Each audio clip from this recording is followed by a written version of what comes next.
بسم اللہ الرحمن الرحیم. السلام علیکم اسٹوڈنٹس. آج ہم لوگ اپنا لیسن نمبر 17 کرتے ہیں بیہیویئرزم کا.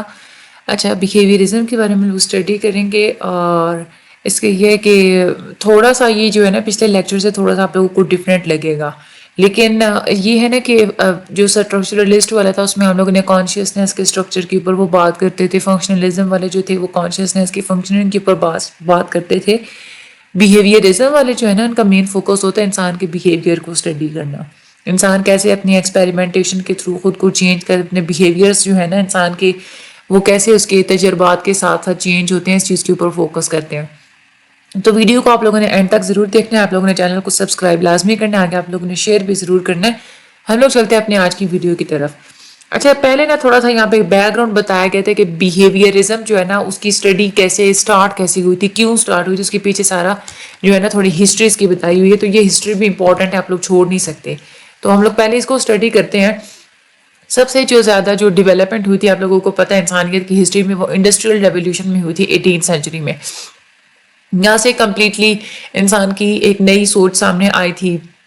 انسانوں نے جو ہے نا وہ نئی اپروچ اسٹارٹ کی تھی نالج کو حاصل کرنے کے لیے, اور ایک ایسی جو ہے نا وہ اپروچ اڈاپٹ کی گئی تھی کہ پہلے جو پرانے اسپیکیولیٹو میتھڈ جو ہوتے جو یونان کے جو فلاسفرز بتاتے تھے اس کو ریجیکٹ کر دیا گیا تھا, کیونکہ وہ اسپیکیولیٹو میتھڈز ہوتے تھے جو صرف مفروضوں کے اوپر بات کیا کرتے تھے. لیکن یہاں آگے پھر انسانوں نے کیا کیا, انسان نے اپنی جو ہے نا وہ اس ایکسپیریمنٹیشن کے بیس پہ جو ہے نا چیزوں کو سننا سمجھنا انہوں نے جو ہے نا وہ شروع کر دیا تھا. انڈسٹریل ریولیوشن کا آپ کو پتہ ہے کہ انسانوں کی سوچ کے ڈیولپمنٹ کے اوپر بہت گہرا اثر اس نے چھوڑا تھا. تو سائیکالوجی کا ڈسپلن بھی ظاہر سی بات ہے انڈسٹریل ریولیوشن کی وجہ سے امپیکٹ ہوا تھا. انڈسٹری جیسے جیسے ڈیولپ ہو رہی تھی, مینول لیبر سے انسان مشین لیبر کی طرح شفٹ کرتے جا رہے تھے. سوسائٹی کے اندر انسانوں کے بیہیویئر کے اندر مختلف قسم کی چینجز آتی چلی جا رہی تھیں. فیکٹریز کے قریب زیادہ تر ٹاؤن اسٹیبلش ہونا سٹارٹ ہو گئے تھے. ہاؤسنگ بھی شفٹ ہو گئی تھی. پہلے بڑے بڑے فارم ہاؤسز ہوا کرتے تھے, لیکن اب لوگوں نے چھوٹے چھوٹے گھر بنانا شروع کر دیے. لیبر کی جو ورکنگ آورز تھیں, انسانوں کی جو ہیبٹس تھیں, وہ بھی ساری چینج ہونے شروع ہو گیا. انسان کی جو رہنے کے جو انداز تھے وہ بھی سارے چینج ہو گئے تھے. یعنی کہ دیکھا جائے تو انسان کا بیہیویئر ہی تو چینج ہو گیا تھا نا. تو ایک جو امپیکٹ تھا انڈسٹریل ریولیوشن کا وہ یہ بھی تھا کہ پروڈکشن جو ہے نا وہ شفٹ کر گئی تھی. کیونکہ پہلے تو یہ ہوتا نا کہ ہاتھوں سے لوگ بنایا کرتے تھے چیزیں, تو کم چیزیں بنتی تھی. فیکٹریز میں پروڈکشن ہوئی تو پروڈکشن انکریز ہو گئی, زیادہ بڑھ گئی. تو جب پروڈکشن بڑھی نا, تو زیادہ تر جو نیو مارکیٹس تھیں انہوں نے یہ دیکھا کہ اب انسان کا جو بیہیویئر ہے نا اس کو پریڈکٹ کرنا چاہیے, کہ انسان کے بیہیویئر کے بارے میں ہمیں پتہ ہوگا تبھی ہم لوگ اپنی چیز کو زیادہ بیچ سکیں گے. اور کچھ ایسے بھی ریسرچرز تھے جن کا مین مقصد یہی تھا کہ جو لیبر ہوتی ہے نا ان کے بیہیویئر کو انڈرسٹینڈ کرنا, اور ان کے بیہیویئر کے مطابق ایسی اسٹریٹجیز بنانا کہ جو لیبر ہے وہ زیادہ سے زیادہ پروڈیوس کر سکیں, میکسیمم پروڈکٹیوٹی دے سکیں. اب پروڈکٹیوٹی کا تعلق ظاہر سی بات ہے انسان کی بیہیویئر کے ساتھ ہوتا ہے. تو یہاں سے پھر ضرورت محسوس ہوئی کہ انسان کے بیہیویئر کو اسٹڈی کرنا چاہیے, کیونکہ بیہیویئر ہی چینج ہوتا چلا جا رہا تھا. تو انڈسٹریل ریولیوشن میں انڈسٹریز کے سروائیول کے لیے انسان کے بیہیویئر کو سمجھنا ضروری تھا. تو یہاں پہ یہ ایک تھا کہ سائیکولوجسٹ نے انسان کے بیہیویئر کو اینالائز کرنا سٹارٹ کیا, پریڈکٹ کرنا سٹارٹ کیا, انسان کے بیہیویئر کو کنٹرول کرنا سٹارٹ کیا. ٹھیک ہے, اور یہاں سے جو نیا اسکول آف تھاٹ بنا تھا جس کو ہم لوگ بیہیویئرسٹ اسکول جو ہے نا وہ کہتے ہیں. ٹھیک ہے, تو یہ پوری ہسٹری تھی کہ بیہیویئرسٹ اسکول کیوں بنا اور کیسے بنا. بیہیویئرسٹ جو اسکول ہے اس میں سب سے پہلے امپورٹنٹ جو نام ہے وہ ہے ایڈورڈ لی تھورنڈائک کا. ٹھیک ہے, یہ اپنے بات یاد رکھنی ہے. یہ امریکن بیہیویئرسٹ ہیں, فلاسفر ہیں, سائیکولوجسٹ بھی ہیں. تھورنڈائک نے جیمز کو ریڈ کیا تھا. ولیم جیمز کے بارے میں ہم لوگ پہلے پڑھ چکے ہیں. ٹھیک ہے, تو وہ اس سے بڑے امپریس ہوئے تھے کیونکہ ولیم جیمز نے بات کی تھی نا کانشیسنس کے فنکشنز کے اوپر. ٹھیک ہے, اگر آپ لوگوں کو یاد ہو تو ولیم جیمز کو فاؤنڈر کہا جاتا ہے فنکشنلسٹ اسکول آف تھاٹ کا. تو جیمز جو تھے نا انہوں نے فنکشنز کے اوپر بات کی تھی, جو تھورنڈائک جو نے بہت زیادہ ان سے امپریس ہوئے تھے. تو تھورنڈائک نے اپنی ایک لیب بنائی ہوئی تھی ہارورڈ میں, جہاں پہ وہ چوزوں کے ساتھ کام کرتے تھے, چکس کے ساتھ. بعد میں وہ جیمز کے گھر میں ہی شفٹ ہو گئے, تو وہاں پہ وہ کیٹس کے ساتھ ایکسپیریمنٹس کیے کرتے تھے, اور ان کے بڑے فیمس ایکسپیریمنٹس ہیں. انہوں نے ایک پزل باکس والا ایکسپیریمنٹ کیا تھا, وہ بھی بہت امپورٹنٹ ہے, وہ ہم لوگ آگے جا کے جو ہے نا وہ اسٹڈی کریں گے. اچھا, جو ایکسپیریمنٹس کرتے تھے نا تھورنڈائک, انہوں نے یہاں سے لاز آف لرننگ بنائے تھے کہ آخر لرننگ ہوتی کیسے ہے.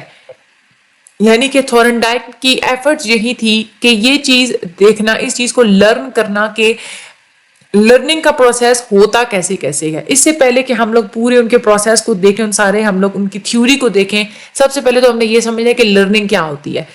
وہ یہ کہتے تھے، تھورنڈائک نے یہ کہا تھا کہ جو لرننگ ہوتی ہے نا، یہ اسٹیمولس رسپانس کنیکشن سے ہوتی ہے. یعنی کہ ایک اسٹیمولس ملتا ہے، آپ رسپانس کرتے ہیں، اس رسپانس کی بیس پہ افیکٹ ہوتے ہیں، اس کی بیس پہ آپ لوگ سیکھتے ہیں. اس طرح سے جو ہے نا یہ کنیکشن ہوتا رہتا ہے. وہ یہ کہتے ہیں کہ یہ جو لرننگ ہوتی ہے نا، یہ 2 وے پروسیس ہوتا ہے. یعنی کہ اسٹیمولس کی بیس پہ آپ رسپانس کرنا سیکھتے ہیں، اور رسپانس کی بیس پہ آپ مزید کوئی نئی چیز سیکھتے ہیں. انہوں نے 3 طرح کے لاز بتائے تھے: law of effect, law of exercise and law of belongings. ٹھیک ہے، تو یہ بہت امپورٹنٹ لاز ہیں. سب سے پہلے ہم لا آف افیکٹ کی بات کرتے ہیں. لا آف افیکٹ یہ کہتا ہے کہ جتنے بھی رسپانسز ہوتے ہیں نا، یعنی کہ کوئی بھی آپ کام کرتے ہیں، کوئی بھی آپ رسپانس دیتے ہیں اسٹیمولس کا، تو اگر تو اس کے بعد سیٹسفیکشن آپ کو ملتی ہے، تو اس کا مطلب کیا ہے کہ انسان وہ چیز ان رسپانسز کو سیکھ لے گا. اس کا مطلب یہ ہے کہ جب بھی آپ کوئی کام کریں گے نا، تو کوئی بھی انسان جب بھی وہ کوئی کام پرفارم کرے گا، پرفارمنس دے گا، تو اگر آپ اس کو ری انفورس کروائیں گے، یعنی کہ اس کو حوصلہ افزائی کروائیں گے نا ریوارڈ کے تھرو، تو اس سے کیا ہوگا کہ پرفارمر کو سیٹسفیکشن ملے گی، خوشی ملے گی. تو وہ کیا کرے گا، اس کام کو وہ پکا جو ہے نا وہ سیکھ لے گا. فار ایگزامپل اگر اینیمل ہے، جیسے کوئی کیٹ ہے، ٹھیک ہے، اگر آپ اسے کوئی اسپیسیفک کام کرواتے ہیں اور بالکل وہ کام جب کر دیتی تو آپ اس کو کھانا دیتے ہیں، تو کیٹ کیا کرے گی کہ وہ کام وہ سیکھ جائے گی، اس کو پتہ ہوگا کہ یہ میں کام کروں گی مجھے ریوارڈ ملے گا. تو تھورنڈائک نے یہ کنکلوڈ کیا تھا اپنے ایکسپیریمنٹ کے تھرو لا آف افیکٹ کو. اس کے بعد اگین وہ کہتے ہیں لا آف ایکسرسائز. ٹھیک ہے، لا آف ایکسرسائز یہ کہتا ہے کہ جو رسپانس آپ بار بار ریپیٹ کرتے رہتے ہیں نا، وہ بھی اسٹیمپ ہو جاتے ہیں انسان کے اندر، وہ نقش ہو جاتے ہیں، انسان اس کو سیکھ جاتا ہے. یہ لا اس چیز پہ فوکس نہیں کرتا کہ وہ ری انفورسمنٹ، یعنی کہ جو آپ خود کوئی کسی کام کی حوصلہ افزائی کراتے ہیں سیٹسفیکشن کے تھرو، بلکہ یہ لا یہ کہتا ہے کہ اگر انسان کنٹینیوسلی کوئی بھی کام پرفارم کرتا رہے تو وہ کام وہ سیکھ جاتا ہے. کہ ایکسرسائز اگر کانسٹنٹلی انسان پرفارم کرتا رہے تو ظاہر سی بات ہے کوئی بھی چیز کانسٹنٹلی اگر پریکٹس کی جائے تو انسان وہ چیز سیکھ جاتا ہے. اگر آپ لوگوں کو یاد ہو نا، تو لا آف افیکٹ سیم ویسا ہی ہے کہ جیسے پاولوف نے لا آف کنڈیشننگ بتایا تھا ری انفورسمنٹ کے تھرو. ہم لوگ اس کو پہلے بڑی ڈیٹیل میں اسٹڈی کر چکے ہیں. تو یہ اب MCQs آتا ہے، بہت امپورٹنٹ ہے کہ لا آف افیکٹ جو کہ تھورنڈائک نے دیا تھا وہ کس کی سملر ہے؟ وہ سملر ہے پاولوف کی law of conditioning by reinforcement کے. اور جو تھورنڈائک نے سیکنڈ لا دیا ہے لا آف ایکسرسائز، یہ بالکل سملر ویسا ہے کہ جیمس نے جو تھیوری دی تھی نا ہیبٹ فارمیشن کی، کہ جب آپ لوگ کوئی کام بار بار ریپیٹ کرتے رہتے ہیں تو وہ چیز آپ کی ہیبٹ بن جاتا ہے. تو سیکنڈ لا جو ہے نا لا آف ایکسرسائز، یہ جیمس کی تھیوری کے بالکل اس کے ہی سملر ہے. ٹھیک ہے، اچھا اس کے بعد تھورنڈائک نے ایک پزل باکس کا نا ایکسپیریمنٹ کیا تھا. پزل باکس کا یہ ایکسپیریمنٹ تھا کہ ایک باکس بنایا تھا بڑا سا، اتنا بڑا وہ تھا کہ اس کے اندر کیٹ جو ہے نا بلی وہ آسانی سے آ سکتی ہے. تو اس کا نا انہوں نے ایک ڈور ایسا بنایا تھا، ایک دروازہ، کہ اس کے ساتھ ایک لیور اٹیچ کیا ہوا تھا اور اس لیور کے ساتھ ایک رسی اٹیچ کی ہوئی تھی. ٹھیک ہے، تو اب وہ ایسے انہوں نے ڈور بنایا ہوا تھا کہ اگر اس رسی کو کھینچے نا تو تب وہ ڈور کھلتا تھا. تو اب انہوں نے کیا کیا کہ کیٹس کے ساتھ ایکسپیریمنٹ کیا تھا، تو کیٹ کو نا اس ڈبے کے اندر ڈال دیا. تو کیٹ نے کیا کیا کہ کیٹ کوشش کر رہی تھی اس ڈبے سے نکلنے کی. اب صرف ایک ہی راستہ تھا وہاں سے نکلنے کا کہ کیٹ وہ والا جو لیور ہے نا اس کی سٹرنگ کھینچے تو ڈور کھل جائے گا اور کیٹ وہاں سے نکل جائے گی. تو جو کیٹ ہے نا اس نے وہ رسی کھینچی اپنے جو ہے نا وہ اس کے پنجے کے تھرو، اور ڈور جو ہے وہ اوپن ہو گیا اور وہ وہاں سے نکل گئی. تو کیٹ نے یہ بات سیکھ لی کہ اس طرح جو ہے نا رسی کھولنے سے جو ہے نا یہ دروازہ کھلتا ہے. تو جب کیٹ کو بار بار زیادہ دفعہ جب ڈبے میں ڈالا گیا تو کیٹ جو ہے نا اسی طرح وہ یہی کرتی تھی، وہ سیکھ چکی تھی کہ اسٹرنگ کو وہ کھینچتی تھی اور آسانی سے وہاں سے نکل جاتی تھی. تو اس آبزرویشن کی بیس پہ تھورنڈائک کہتے ہیں کہ اس طرح سے جو ہے نا انسان سیکھتا ہے، ایک تو یہ ایکسپیریمنٹ کے تھرو، اور ایک تو یہاں پہ دیکھیں نا لا آف، ایک تو وہ افیکٹ بھی ہے نا کہ اس کو ایک ریوارڈ ملا کہ وہاں سے اسکیپ ہو گئی جب اس نے کوئی کام کیا. تو جب اس نے یہ دیکھا، اس کو جو سیٹسفیکشن ملی کہ رسی کے کھینچنے سے، تو اس نے رسی کو کھینچنا سیکھ لیا. ٹھیک ہے، اور دوسری بات یہ بھی دیکھے جائے تو اس نے بار بار ان کو ڈبے میں اس کو ڈال رہے تھے تو بار بار وہ کر رہی تھی، تو اس سے یہ ہے کہ وہ ریپیٹیشن کے تھرو بھی وہ چیز اس نے سیکھ لی. اس کے بعد تھورنڈائک نے ایک اور جو ہے نا ایک اور کنسیپٹ کے اوپر زور دیا ہے کہ جو کہ لرننگ کے لیے بہت ہی امپورٹنٹ کنسیپٹ ہوتا ہے، وہ ہوتا ہے ریکینسی افیکٹ. وہ انہوں نے اپنے ایکسپیریمنٹس میں جب انہوں نے کیٹس کے اوپر ایکسپیریمنٹ کیا تھا تو انہوں نے یہ دیکھا تھا کہ کیٹس جو مختلف قسم کے کام کرتی ہے نا، تو جو آخری کام ہوتا ہے نا وہ زیادہ اچھے سے وہ سیکھتی ہے. یعنی کہ اگر کیٹ، یہ تو ظاہر سی بات ہے، آبزرو آپ لوگ خود بھی کر سکتے ہیں کہ اگر کوئی بندہ بہت سارے کام کرے تو صرف اس کے آخری کام کے اوپر جب آپ اس کو ریوارڈ دیں گے تو ظاہر سی بات ہے وہ پھر وہی کام سیکھے گا جو کہ آخر پہ پرفارم کیا ہوا ہوگا. تو کیٹ نے بھی وہی کیا تھا کہ جو آخری کام اس نے کیا تھا نا رسی کھینچنے والا، تو اس پہ اس کو جو ہے وہ وہاں سے رہائی ملی تھی، تو ظاہر سی بات ہے اس نے وہی چیز سیکھی. ٹھیک ہے، تو کیونکہ یہ چیز، یہ والا جو لا ہے یہ ریلیٹ کرتا ہے کہ زیادہ جو ریسنٹ ایکٹ ہوتا ہے نا، جو سبجیکٹ پرفارم کرتا ہے، جو اس نے سیکھا ہوتا ہے، تو ریسنٹ کی بیس پہ ہی اس کو ریکینسی افیکٹ جو ہے نا وہ کہا جاتا ہے. اس کے بعد تھورن ڈائک نے پرفارم کیا تھا فردر مختلف قسم کے ایکسپیریمنٹس کیے تھے اپنی اس لاز آف لرننگ کے لیے، اور اپنے لا آف ایکسرسائز کو دوبارہ ریپیٹ اور لا آف افیکٹ کو دوبارہ موڈیفائی بھی کرتے رہے تھے. پھر اس کے بعد انہوں نے لا آف بلونگنگس کو ایکسپلین کیا تھا اینیمل لرننگ میں. لا آف بلونگنگس کیا ہوتا ہے؟ یہ لا یہ کہتا ہے کہ اب کسی بھی لرننگ سچویشن کے اندر جو رسپانسز اس لرننگ سچویشن کے ساتھ بلونگ کرتے ہوں گے نا، انسان یا کوئی بھی آرگنیزم صرف وہی سیکھے گا.